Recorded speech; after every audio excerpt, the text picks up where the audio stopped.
Hey vlog. I hope I'm audible. I'm definitely audible because I'm using a microphone. So today is day 57 of my 365 days of my 2026. Sadly, I was not able to clock in the morning because I had storage issues, which I later came to realize that the bin was full of trash, and so trash was 31 point something GB, and that is why I was struggling with storage. So yeah, that's why I actually didn't manage to clock in. However, I now have storage. I was also successful and was able to upload vlog 51 to vlog day 51 to vlog day 56. It was a success, and I thank God for the woman who allowed me to use the Wi-Fi. I'm truly thankful for her, and may God bless her and come through for her at her point of need, as she came through for me at my point of need. So as of now, it's quite cold. It's night time, and it's currently 1948, 7:48 in the PM, and I want to read a book. There's this book I've been reading. It's called Unstoppable, My Life So Far. It's actually a very beautiful book. It's more of an autobiography, and I find it a very beautiful book. And I'm currently on page 48. So what I'm trying to do, I want to time myself and read this book for 30 minutes. This is a challenge that I saw on Kai's YouTube. If you know Kai, he's a YouTuber, and so he gets to challenge himself to read a book for 30 minutes so that he can speak better or improve his brain. Yeah, because when you read more, you improve your brain, you improve the strength of your brain. It's like flexing your muscle. You flex the muscle brain, and so it's overally very good for your brain health. Yeah. So what I want to do is I will put a timer on this phone, and the timer is going to time me for 30 minutes. So I'll be reading for 30 minutes straight, and I'll be reading out loud on here. Yeah. So I'm trying to locate the timer. Yeah, here's the timer over here.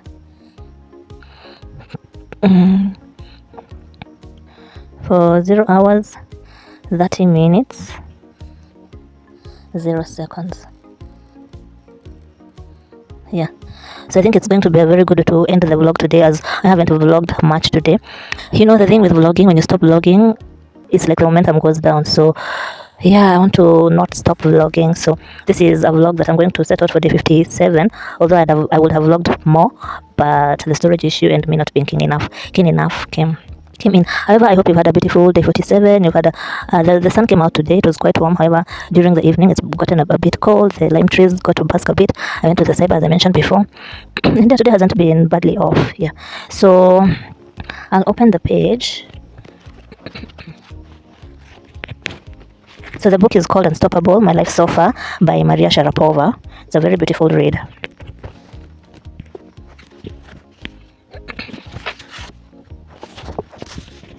So I'm about to hit start.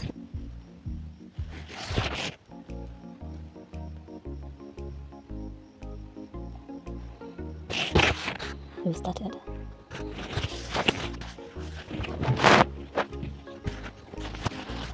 So I'll start from the beginning.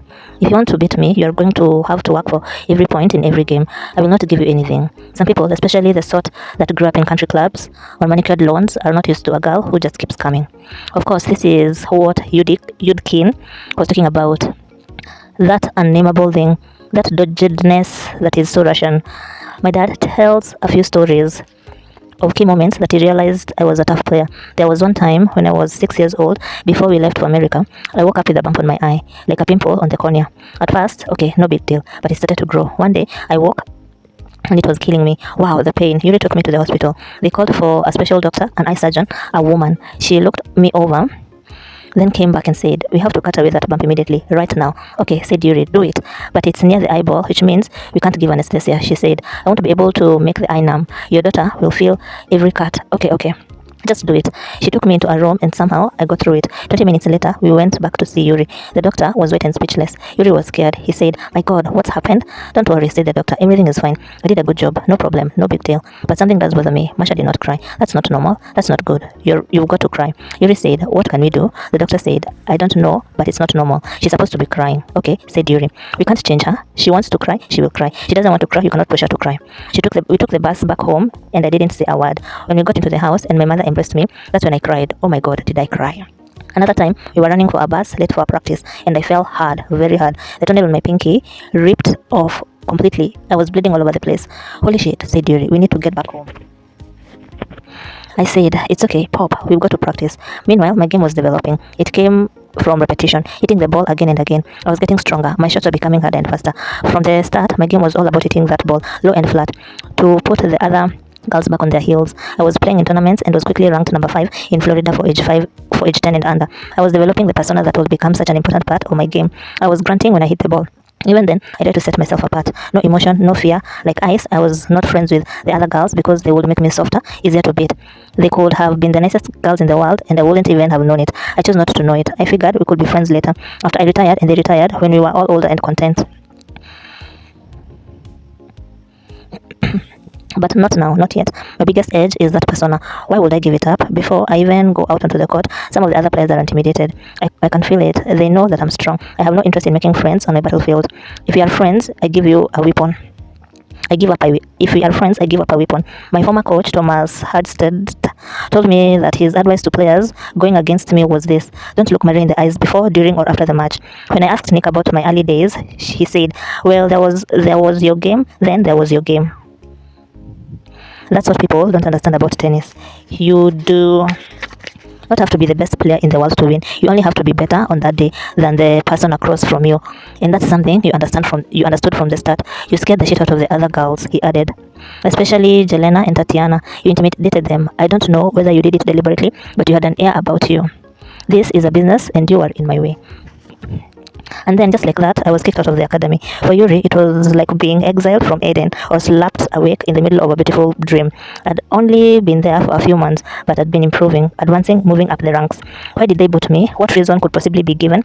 It was never very clear, but it had to do with my age. I was too young to be playing with those other girls. The fact that I was beating kids 3 or 4 or 5 years older than me caused unhappiness. Parents paying the full fee did not like the face of the limitations of their prodigies. But my father felt that it was more than that. After all, they knew my age and situation when they made the offer. Yuri did not blame Nick. He blamed Anna Konikova's mother, Alla.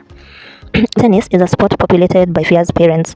Before my arrival, Anna had been the only Russian prospect at the academy, a cute blonde prodigy. Then I turned up just as blonde, hitting just as well, and even younger. And getting better every day. Yuri came to believe Alla might possibly be floating certain ideas, mainly the notion that something was not quite right about the story we told. This father and daughter turn up in the middle of the night from nowhere. Does that sound plausible to you? She seemed to suggest that I had been kidnapped by Yuri, that he grabbed me and took off. And what about school? Is the girl even going to school? What kind of mother lets her daughter to be taken away like that? Something funny is about this. Something is funny about this. In other words, Nick got the idea that we were trouble, and as much as he might want me to be at the academy, he would not risk a scandal. We were told to clear out. Good luck and goodbye. Did my father freak out or consider going back to Sochi? If he did, I saw no sign of it. Though through it all, he remained steely. There was no bad news. Everything had its positive side. There was always, you see, that's why I'm always saying positivity. Everything had its positive side. There was always another way to look at things. There was always a plan B. Because this was faith, all you had to do was find a path and keep on it. Masha, look at how far we've come. Why would we turn back now? Yuri went to Nick and worked out terms, a gentle parting of the ways. Come on, Nick, how can you just throw a little girl out on the street? He agreed to let us stick around for a few more months, use the courts and the mess hall, just until the kids stand up for the autumn session. All the while, Yuri was looking around, coming up with a new plan. He finally settled on a guy named Sekou Bangoura, an African-born tennis pro who for years had worked at Bolleteiris. In the early 1990s, Sekou started his own academy, a tennis school called El Conquistador, scattered across a handful of hard courts a few miles down the road from Bolleteiris. It was one of the innumerable Florida tennis factories, fronted by a guru who cast his nets wide, hoping to snag a star and establish his name. Sekou was trying to build an empire and follow in Nick's footsteps. I did not like him. He was a screamer, a tantrum thrower. He had a sly smile that I couldn't understand. I did not trust him. But Yuri was convinced Sekou was the answer. Maybe we were just out of better choices and money. Money is always the problem. What the hell? Why is money always the problem? Why? But it's going to come to an end. The problem will come to an end. It started with me and Sekou hitting early one morning. He was medium-sized and athletic, a former pro player who'd never been good enough to make it on the tour. He must have been 35 or 40. He took my father aside afterward and they talked. Sekou said, yes, she can play. Well, do you have room for her at your academy? Asked Yuri. Yes, said Sekou, but you'll have to pay a little bit of money, not much, something. That's the whole thing, said Yuri. We can't pay.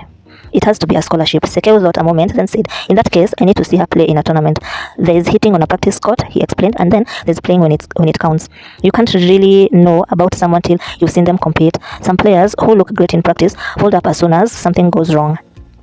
There was a tournament that weekend somewhere up north, a few hours away by car. Sekeu wanted to take me with some of his other students, put me in the draw and see what happened. The catch, Yuri could not come along. No parents. This bothered my father tremendously. He thought about it and thought about it. He checked with our Russian landlord and with my Russian tutor before finally agreeing. What choice did he have? Besides, there'd be other kids along. I don't remember the particulars. There were so many tournaments. They bleed together. What I do remember is the look of my father's face when Sekeu dropped me back at the apartment that night. We were hours late. My father had been pacing the floor, watching for headlights and checking the time. He'd handed his daughter to a man he did not really trust, but we had a good reason for being late. I'd won. Not just a match, but the entire tournament. I got a trophy. My picture was taken, then it was over. Sekeu seemed pleased. He asked my father to come and see him at El Conquistador in the morning. They met in his hot little trailer office, the roof ticking in the sun. Sekeu said, okay, she's good. We will arrange something. Just tell me how much you can pay. Yuri explained our situation again. We can't pay anything. Sekeu sighed his oddly weary sigh, looked at my father, the old up and down, then asked, can you at least play tennis? Yes. Can you really hit? Yes, of course. Who do you think hits with Maria? Okay, said Sekeu. Here's the deal. You will work for me. You will hit with the students before they start their drills, before they play. You have to do everything I tell you, everything I say. In return for that, we will take Maria as a student on scholarship. Do you agree? Yes. Sekeu had my father fill out forms. In the course of this, he asked for my father's travel documents. As I remember it, Sekeu took and held on these documents, which made my father feel helpless, as if he did not have complete control of his own life. His passport, his visa. Sekeu was himself an immigrant from Africa, so he knew just how important these documents were. They were the right to be here, the ability to pursue the dream. They were everything. He told my father that he could copy the documents and give them back, but he never did, or not for a long time. He was always just about to, or didn't have the key to the safe or whatever. This was important. As long as Sekeu held those documents, he controlled my father. As long as he controlled my father, he controlled me. Chapter 6. And in Chapter 6, Yuri and I would head to El Conquistador together each morning. Sekeu would drive us over, or we'd get a ride from one of his instructors. We split at the gate. Yuri went to the back courts where he spent hours practicing with kids, or else ran errands for Sekeu. Now and then, Sekeu had him do something that felt like busy work to my father. If Yuri questioned a task, Sekeu would snap. He could be insulting. As a boss, he'd say he was due obedience, absolute obedience. Yuri found it humiliating, which seemed to be the point. This was about dominance. Sekeu wanted Yuri to fight back, but Yuri would not. He just took it for the greater good. My father is a believer in getting through. This was a bad time, but he knew he had to keep his head down and ignore his feelings. In the meantime, I was on the front court training. There were workouts, drills, games, and matches, pounding shot after shot into every corner of the court. At such times, it was actually impossible to think of tennis as a game, as a pastime, as something somewhere in the world someone was doing for fun. Tennis was not a game, it's a sport. Tennis is not a game, it's a sport and a puzzle, an endurance test. You do whatever you can to win. It has been my enemy and my friend, my nightmare and the solace to that nightmare, my wound and the salve for my wound. Ask anyone who has made a life in this game, who was been out on the clay before they were old enough to understand the consequences of a strange early talent. I know you want us to love this game. Us loving it makes it more fun to watch, but we don't love it. We don't hate it. It just is, and always has been. There were some things I liked about El Conquistador. I liked the low-key atmosphere of the place. It was not boletiers. There was not that kind of pressure, and the players were not as driven or as good. I liked the routine, the low stakes, the way water pulled on the back courts after it rained, giving a player a rare chance for a break, 5 minutes staring blankly in the sun, not a thought in your head. But mostly, I liked having my father there, knowing he was around, even when I didn't see him. He would warm me up before the afternoon matches, hitting and talking as we worked. We would talk about home, or we would talk about tennis, or we would talk about my mother and how good it would be when she joined us in Florida. If I had a problem, if I had played badly, if I had been insulted or treated unfairly, I could run to him and he would help me. But mostly, I hated El Conquistador because it felt second rate to me, shabby, because my father was always there, which meant I could never be on my own. But my main problem was Sekeu. I felt like he was using me to pump up his fledgling little academy, and I think he resented me for it. I worked like a dog all day, every day. Mimi, I'm working like a dog. Yeah?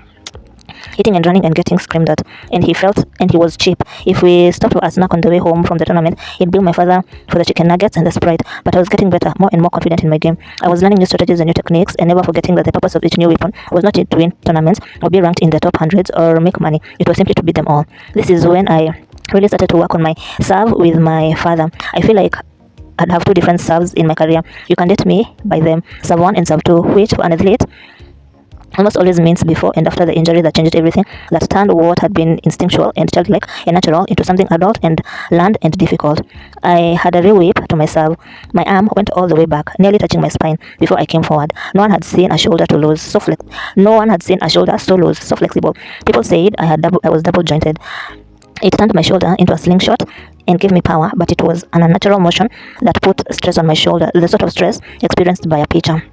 In those years, size was a big problem for me. I was just so small, often as much as a foot shorter than the kid I was playing. I was like that for years. People would ask, who is that blonde pipsqueak running here and there with a racket she must have stolen from her father's bag? My size affected the game. As the other girls grew, it became harder and harder for me to keep up or to generate the kind of power I needed to hit a winner. It's the first big challenge for an athlete. What happens when the weapon you've relied on, such as speed, is neutralized by a big or faster player? That's when a lot of people quit because it's not working. What had been easy is suddenly hard, but it's really an opportunity, a chance to win. And meanwhile, you just hope and pray that you will grow. Every night, as my father read his book on tennis, I'd hang from the clothing rod in the closet. I'd do this for as long as I could stand it. Then I'd walk around the room, shaking my arms out and muttering as the blood returned. When I recovered, I'd take a deep breath, grab the rod and do it again. I was trying to stretch my body, make myself taller. There is zero history of great height in my family. I have mentioned that my mother and father are not short, but they are not tall. If my father is 5'11", he's wearing thick orthotics. My mother is 5'7". I'm proud of being 6'2". It's meant that size and power have been an important part of my game. Yuri says I should be proud because I made it happen by hanging from the bar in the closet. He believes that I made myself tall by force of will, that I grew because I needed to for the game. Maybe it was just luck or a recessive gene. The point is, before I grew, I'd been preparing for life as a short player, acquiring and sharpening certain skills that turned out to be especially helpful when I turned out to be one of the tallest. Sekeu was using me as a show pony, a human advertisement that he could parade around tournaments. If I won, it was because of Sekeu's academy, which means I never stopped playing. All week at the academy, all weekend at the tournaments. We traveled across Florida, then across the south, Sekeu and me and a few other players in that dirty white van.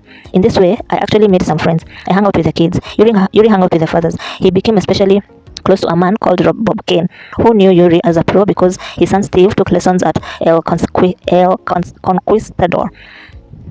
They would sit together at tournaments. Some men don't like my father. They think he's too driven, too tough. Some men, however, love him. He quickly formed a bond with them. He is sympathetic, not as a tennis parent, but as a person, on a human level. It's the old Russian in him, the Russian of Tolstoy novels. If he likes you, he feels for you, and you feel him feeling for you, and he makes you love him. That's what happened with Bob Kane. It was always the same faces at the tournaments. It's 100 people all pursuing the same dream. It seems like a big world, but it's tiny. Just a few of us meeting again and again. People ask, was it scary when you turned pro? That's laughable. What really happens when a tennis player turns pro? I'll tell you. You get dressed up and go out and play the same girls you've been playing all along. Only now you're pros. The crowd might be bigger, the referees might be getting paid more, there are advertisements on the banners, but it's still the same girls you've been playing since you were 10. I played Tatiana Golovin when I was 8 at Boloteri's, and I played her again 11 years later at the US Open. I kept winning those tournaments. At first, I was a 7-year-old playing in the under 9 division. Then I was an 8-year-old playing in the under 10 division. I was small and not very fast, but I had laser focus and hit hard, and my ranking kept climbing. By my 9th birthday, I was among the best under 12 players in America. This is how I got back to Boloteri's radar. He'd kicked us out for whatever reason, but how could he forget me? I kept beating his best players. In the fall of 1995, things were going well, too well. I was set up at El Conquistador. Yuri was earning money. My mother was making progress on her visa, and I was winning. I was winning. Which meant something had to give, something had to go wrong. Sekeu called my father into his trailer one afternoon. I'm sorry, my friend, but you can't work here anymore. Sekeu was firing my father.